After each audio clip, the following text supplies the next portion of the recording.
Good morning, evening, or night, wherever you are. Welcome to WHAM today. Take a deep breath, clear your mind, and let's drift through the whispers of today's world, one quiet thought at a time.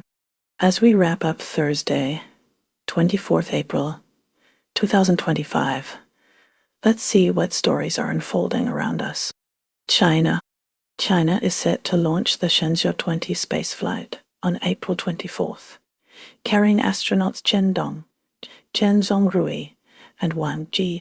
China also contemplates constructing a nuclear power plant on the Moon to power the International Lunar Research Station. HEAL-ARS, a collaborative project with Russia.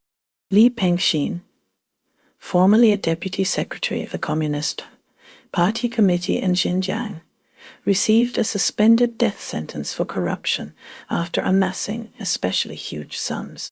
According to China, the Myanmar National Democratic Alliance Army is preparing to return the city of Lashio to the junta, following the ousting of Myanmar's military in August 2024.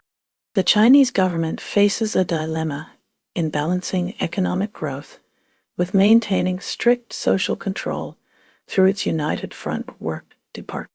Massive investments in factory equipment and artificial intelligence are bolstering China's competitive edge in car manufacturing and other industries. Nissan is committing an additional $1.40 billion to China, focusing on electric vehicles. China's suspension of exports of magnets containing heavy rare earth metals has impacted Tesla's plans to manufacture Optimus robots, with Elon Musk noting China's desire for assurances that the magnets will not be used for military purposes. China accuses Washington of fabricating the theory that coronavirus originated in a Wuhan laboratory, suggesting it may have originated in the U.S. Chinese Foreign Minister Wang Yi is urging the EU and Britain to collaborate with Beijing and defend the multilateral trading system against Trump's tariffs. A Communist Party mouthpiece advocates for stricter penalties for violations that could undermine the country's strategic goals. The property sector's struggles disproportionately affect Guangdong, the southern province that pioneered reform and opening up, though the province has remained relatively resilient in boosting birth rates as the population ages. United States. Former President Donald Trump indicated that the 145% tariff on China was very high and would come down substantially, while clarifying that he does not intend to fire the chair of the U.S. Federal Reserve. U.S. Treasury Secretary Scott Bessent stated that the trade standoff between Washington and Beijing is unsustainable and predicted the tariff war would de-escalate soon, and that negotiations with Beijing have yet to start, voicing belief in a possible deal as markets surge on report. A U.S. plan to impose steep docking fees on Chinese-built ships is likely to affect global shippers and end customers, not just Chinese shipbuilders, according to industry sources.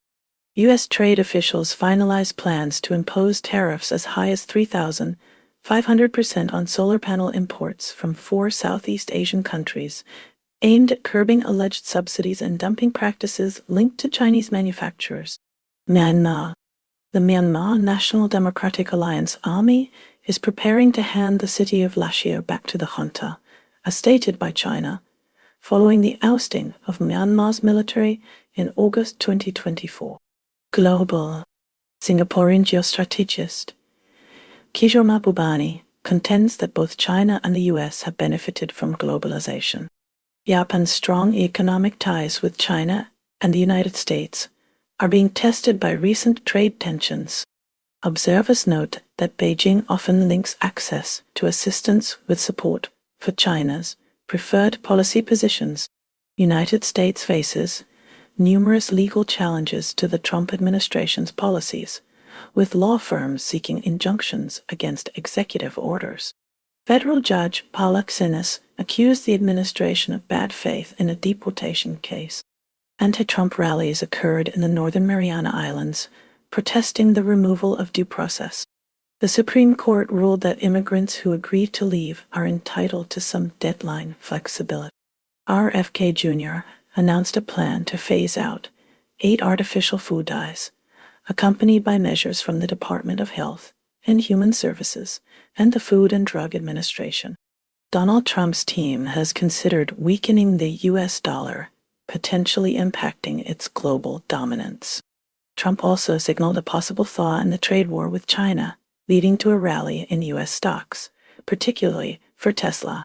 Sir Richard Branson criticized Donald Trump's policies as doing so much damage to the world, particularly regarding Ukraine, undermining business. The European Union is positioning itself as an alternative for academics facing funding cuts in the U.S. under Trump, offering higher grants and research freedom. The European Commission has fined us companies Apple and Meta millions for violations of the Digital Markets Act, risking escalating tensions with us President Donald Trump over tech regulations. J.D. Vance proposed a U.S.-led peace plan for Ukraine and Russia, involving territorial swaps and a ceasefire along current front lines, threatening to withdraw U.S. support if both parties reject the proposal.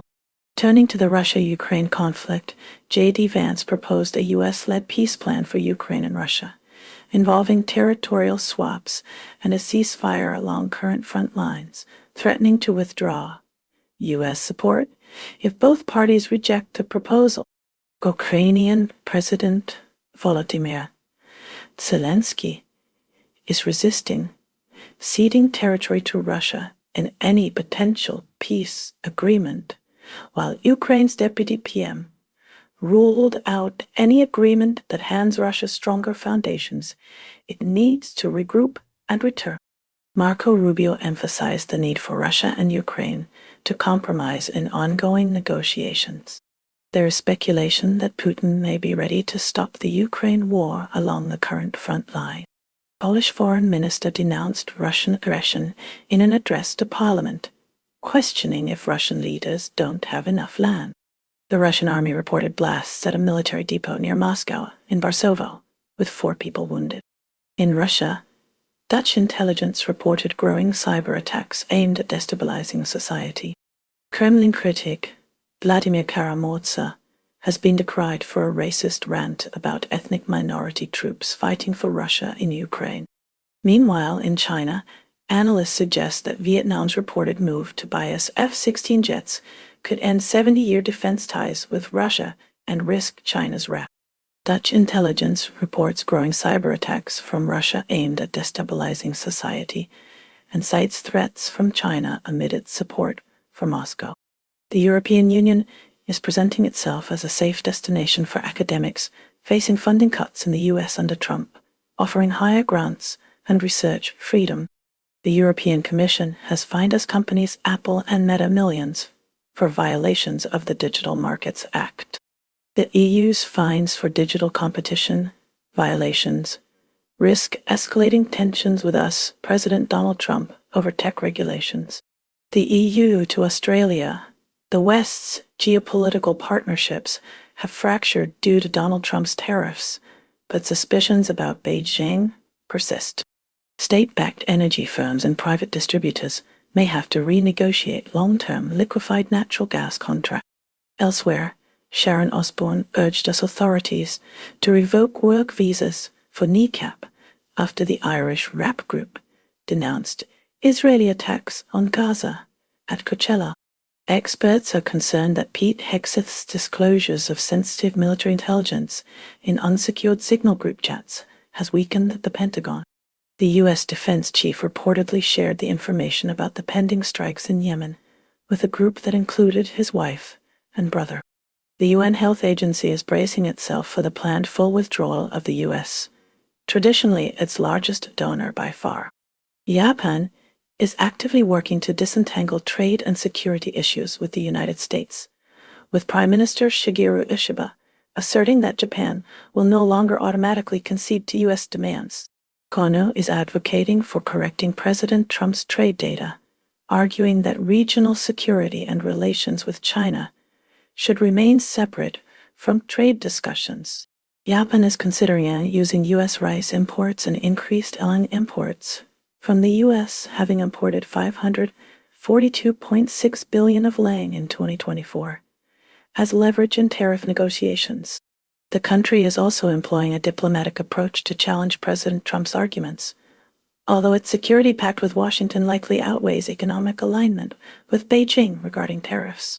Domestically, Prime Minister Ishiba has implemented measures to lower gasoline prices and energy costs for households to ease inflation.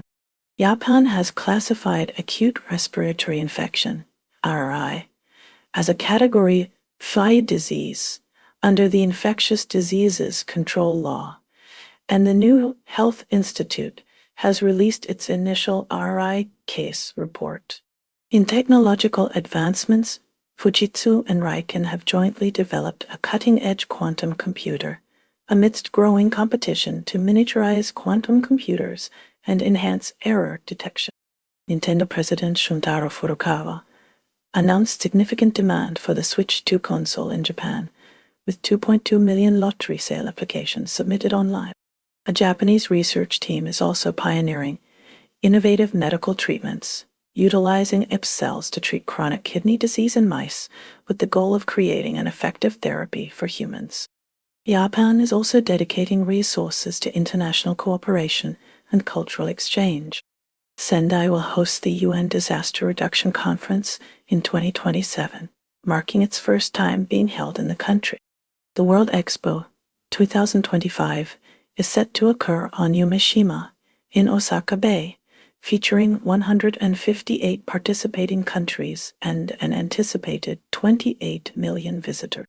The Chinese language version of Tabelog, a popular Japanese restaurant review website, is now available as a mini program on WeChat, streamlining restaurant bookings for Chinese tourists in Japan. Major Japanese automakers introduced new electric vehicle models at the Shanghai Motor Show, aiming to regain market share in China, while Nissan plans to export China-made electric cars globally, unveiling 2 new vehicles at the Shanghai Auto Show, with plans to launch 10 new energy vehicles by mid-2000. Shifting to South Korea, thousands of Moonies congregated for a mass wedding. This event occurred after the Unification Church was legally dissolved in Japan, following accusations of being a cult with coercive fundraising practices. In the United States, significant tariffs on its trading partners are creating uncertainty and hindering business operations. However, Asian shares experienced a rise amid hopes that the tariff war might de-escalate and that President Trump would not dismiss the Federal Reserve chief. Finally, focusing on China, major Japanese automakers unveiled new electric vehicle models at the Shanghai Motor Show, aiming to recover ground in the competitive Chinese market, while Nissan plans to export China-made electric cars as part of its global expansion efforts, unveiling 2 new vehicles at the Shanghai Auto Show, with plans to launch 10 new energy vehicles by mid-27. The Chinese language version of Tabelog, a popular Japanese restaurant review website, is now available as a mini program on WeChat, helping Chinese tourists book restaurants in Japan. India is grappling with the aftermath of a deadly militant attack in Kashmir that killed 26 tourists and injured 17 near Pahalgam. The Resistance Front, a group founded in 2019, claimed responsibility for the assault, which has been widely condemned both domestically and internationally.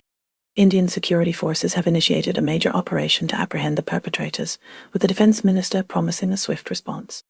Prime Minister Narendra Modi denounced the attack as an act of terror and vowed justice.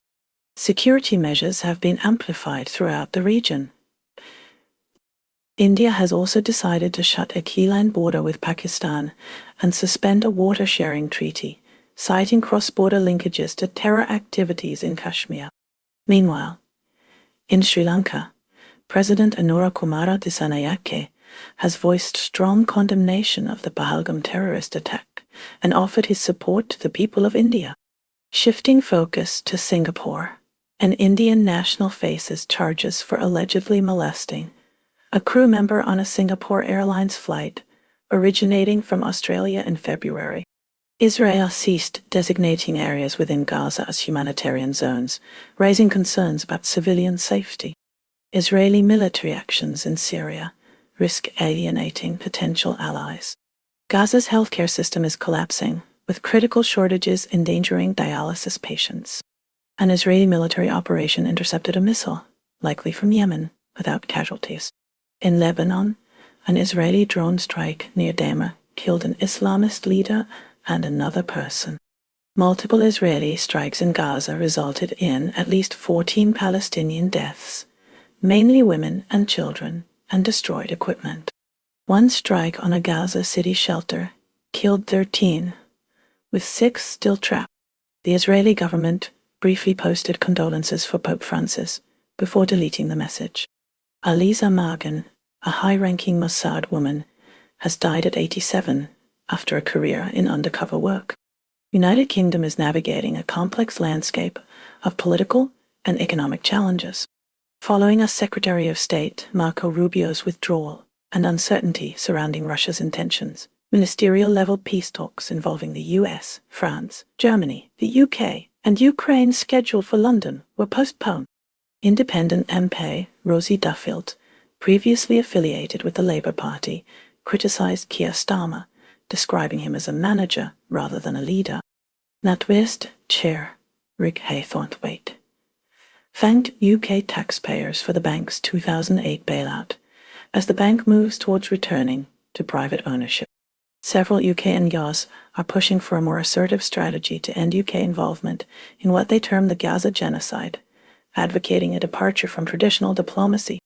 Hungary remains at the center of international efforts to broker a peace agreement with Moscow, despite recent setbacks. The planned London talks involving officials from Britain, the US, European countries, and Ukraine, designed to facilitate this peace deal, have been delayed. Ukrainian President Volodymyr Zelensky has expressed his willingness to negotiate with Russia in any format after a ceasefire is in place. Zelensky also hinted that Moscow may have obtained drone technology from China, possibly signaling a more diplomatic approach towards Beijing. United States' commitment to international diplomacy is under examination. Secretary of State Marco Rubio's decision to pull out of the London peace talks, including the US, France, Germany, the UK, and Ukraine, led to the summit's downgrade and subsequent postponement. There are increasing signs that the US might withdraw from the Ukraine peace process due to its growing complexity. US President Donald Trump has signaled a readiness to discontinue peace talks if no significant progress is made. Syria's new president, Ahmed al-Sharaa, a former rebel leader, is actively engaging with international powers and addressing internal security challenges. Al-Sharaa appealed to the United States to lift sanctions against Syria in an interview with the New York Times. He indicated his government is in negotiations with Russia and Turkey regarding potential military support. He also suggested the possibility of granting Syrian citizenship to foreign fighters.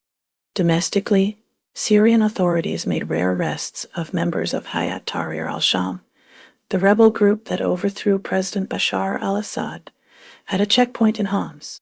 Under the previous Assad regime, Syria served as a base for several Palestinian armed factions. Turning to Iraq, the nation has extended an invitation to Syria's new president, Ahmad al-Sharaa, to attend an upcoming Arab League summit in Baghdad. This invitation has sparked political divisions within Iraq. Australia's public opinion leans negatively towards nuclear energy, as revealed by a Griffith University study. Mirroring this, opposition leader Peter Dutton aims to raise defense spending to 3% of GDP, akin to Trump's strategy. Mental health professionals are worried about the impact of repealing right to disconnect laws. Prime Minister Anthony Albanese and Peter Dutton are united in enforcing age restrictions on social media use. The housing crisis in Sydney sees small plots with electrical substations selling for up to $1.80 million, according to CoreLogic's Tim Lawler. A man faces charges for hacking the NSW Justice Link system, though officials claim no data was stolen. Canada is gearing up for its federal election on April 28th, with early voting numbers hitting a record high of 7.3 million ballots, a significant 25% jump from the 2021 election, which suggests a heightened level of voter participation. The election conversation is heavily influenced by discussions surrounding genocide. A pressing issue for many Canadian voters is the soaring cost of housing, most acutely felt in cities such as Vancouver, where average home prices are nearing $1 million, prompting residents to move elsewhere and increasing pressure on the incoming Prime Minister to address the housing emergency. Mark Carney, previously a central banker, is in the running as the Liberal Party candidate, with his sights set on representing a middle-class suburb of Ottawa. Across the border in the United States, smoke originating from Canadian wildfires has caused unhealthy air quality in several regions, according to the American Lung Association. Malaysia is currently navigating complex economic and educational challenges. A Malaysian trade delegation is in Washington, D.C., to articulate the country's neutral position within global supply chains, a stance that could be tested amidst calls to diversify away from Chinese trade dependency. Within Malaysia, a proposal to integrate Thai, Khmer, and Vietnamese languages into the school curriculum has sparked debate, as some parents advocate for Mandarin or Tamil to better serve students' future prospects. The Malaysian football scene is struggling with widespread reports of unpaid player salaries, exemplified by one player's account of going unpaid for 9 months, leading to his penniless return home. Meanwhile, journalist B. Nantha Kumar has been reinstated at Malaysia Kini, following an internal probe that cleared him of bribery allegations, although he still faces a criminal trial related to the accusations. Thailand is currently facing a multifaceted situation involving refugee aid, infrastructure safety, technological upgrades, and trade concerns. Thousands of Myanmar refugees are experiencing reduced food aid due to donor funding shortages. A building collapse in Bangkok has prompted the government to implement a mobile alert system with siren capabilities. The digital arrival card was reintroduced in May to streamline immigration. Thai rice farmers are worried about potential tariffs impacting jasmine rice exports to the U.S. Yemen's Houthi rebels have launched a rare missile attack towards northern Israel, aiming at Haifa, Kiryat, and regions west of the Sea of Galilee. The launched ballistic missile was intercepted by Israeli defense systems, preventing any reported injuries or casualties. South Korea faces heightened political tensions before the upcoming June 3 elections, a situation compounded by the unresolved aftermath of former President Yoon Suk-yeol's martial law declaration. The South Korean justice system has affirmed a 16-year prison term for Dr. Yam, found guilty of drugging and raping patients, and for providing illicit substances to a Rolls-Royce driver implicated in a fatal 2023 pedestrian incident. In a separate incident highlighting social friction, a 61-year-old South Korean man died after allegedly setting fire to his former neighbor's residences due to prolonged disputes over noise spanning almost 2 years. Pakistan is grappling with complex issues, including the expulsion campaign, targeting hundreds of thousands of Afghans, regardless of documentation, with Islamabad alleging links to narcotics and terrorism support. Meanwhile, in Punjab province, 5 people, including a Christian, were arrested under blasphemy laws, which carry a possible death sentence for perceived insults against Islam. In southwestern Pakistan, the dangers facing public health workers were highlighted when gunmen killed 2 security officials protecting polio vaccinators. El Salvador is at the center of a controversial prisoner exchange proposal. President Nayib Bukele offered to release 252 Venezuelan detainees in exchange for political prisoners held by Nicolás Maduro's regime. This proposal has triggered mixed reactions, particularly among families of the detainees. Nelson Suarez, whose brother is held in a maximum security jail, voiced his urgent desire for his brother's freedom. Families of detainees in Venezuela have also reacted to Buckel's offer. They have condemned the proposal to exchange 252 Venezuelan detainees for political prisoners held by Nicolás Maduro's regime. The rejection of the swap by Maduro has further underscored the political tensions between the two leaders, highlighting the complex dynamics of international relations in the region. Venezuela is facing uncertainty regarding the fate of Ricardo Prada Vázquez. Vázquez, a Venezuelan immigrant previously deported from the United States, vanished after crossing into Canada via the Ambassador Bridge. After accidentally crossing the border, he was detained upon his return to the United States. His current location is unknown, raising concerns about his well-being and legal status. Turning to Canada, the accidental crossing by Ricardo Prada Vázquez highlights ongoing border management challenges. The Ambassador Bridge, a key transit point, sees frequent traffic. It underscores the complexities of enforcing border controls and managing individuals with uncertain immigration statuses. The incident also sparks debate about the treatment of migrants and asylum seekers at international borders. Albania is seeing interest from Jared Kushner, who aims to develop luxury tourism along its Adriatic coast. The proposals include a new airport, which the Albanian government supports. However, these plans target an area valued for its biodiversity, sparking worries about potential environmental damage. Mexico is grappling with the discovery of a cartel training ranch, complete with bones and makeshift cremation ovens. This site was allegedly used by families searching for missing loved ones, revealing the brutal reality of cartel violence. In response, several Mexican cities and states are cracking down on narco culture, which has seen some Mexican artists gain popularity by glorifying drug cartels.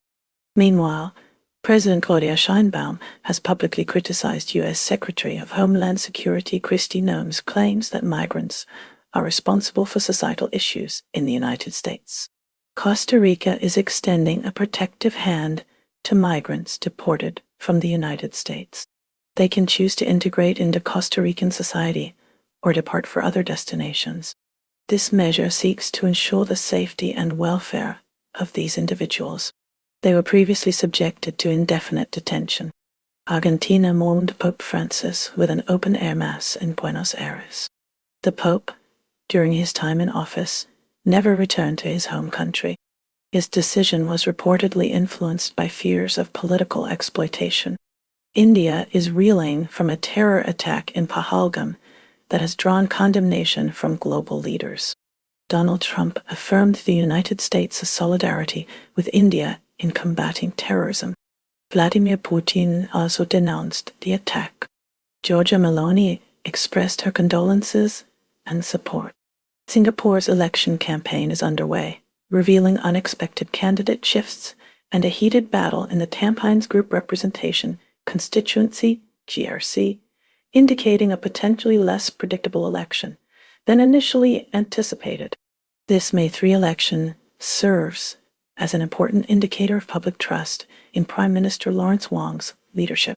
Deputy Prime Minister Gan Kim-yong will represent the ruling People's Action Party, PAP, in the Punggol GRC, where he will compete against the Workers' Party, WP, team headed by Harpreet Singh Nehal. German firms are closely monitoring the escalating trade tensions between the United States and China, with a considerable number adopting a wait-and-see approach. Simultaneously, 38% of these firms are actively increasing their localization efforts within China to hedge against potential disruptions caused by the trade dispute. Brazil's Supreme Court unanimously accepted criminal charges against 6 more allies of former President Jair Bolsonaro. They are accused of participating in a coup plot. The goal was to prevent Luiz Inácio Lula da Silva from assuming power after the 2022 election. Indonesia's ambassador, Dr. Siswa Pramono, recently met with Australian diplomats like Michelle Shan from DFAT. The discussion centered on regional security, particularly concerning potential Russian military activities. Meanwhile, The presence of Indonesian students studying in Israel has ignited debate about Indonesia's stance on Palestine. Turning to Canada, Prime Minister Justin Trudeau addressed Parliament regarding proposed amendments to the Broadcasting Act. The amendments aim to regulate online streaming services and ensure Canadian content is promoted. Critics argue the changes could stifle free speech and innovation. In the United Kingdom, Prime Minister Rishi Sunak is facing increasing pressure to address the rising cost of living. Inflation remains high, and energy prices continue to strain household budgets. The government is considering further measures to alleviate the financial burden on citizens. Shifting to France, President Emmanuel Macron is working to solidify support for his proposed pension reforms. The reforms, which include raising the retirement age, have faced significant opposition and widespread protests. Macron is engaging in talks with labor unions and political leaders to find common ground. Taiwan will be represented at Pope Francis's funeral by former Vice President Chen Chien-jen, who will serve as a special envoy. President Lai Ching-te decided against attending, even though initial plans suggested he might. Chen Chien-yen's close ties with the Vatican make him a suitable representative. He is not currently part of the Taiwanese government. Okay, I understand the task. I will analyze the provided text, identify the key entities and countries discussed, and then consolidate the information into well-structured, comprehensive paragraphs. I will eliminate redundancy by merging overlapping information, but I will ensure that all unique details are retained and presented in a clear and logical manner. I will focus on governance, international relations, major policies and societal trends, excluding irrelevant information and personal anecdotes. I will also expand on shorter sections where possible to provide a more complete picture. Zimbabwe's agricultural sector still grapples with the repercussions of past land seizures. These policies led to white farmers' displacement, wealth consolidation among a select few, and heightened poverty levels for black Zimbabweans. Bougainville is currently in talks with Papua New Guinea to mediate its potential independence. Bougainvillean leaders are simultaneously developing their own visions and expectations for the region's future. Across Europe, some political figures who once championed a localized version of the MAGA movement are now distancing themselves from former U.S. President Donald Trump. King Frederick X of Denmark is preparing for a visit to Greenland. He will be meeting with the newly appointed Prime Minister and other members of Greenland's government. And that's a wrap for today's news, because even headlines need a nap. Stay curious, stay kind, and let the noise fade as you find your quiet. Take care, stay awesome, and I'll see you next time on WHAM Today.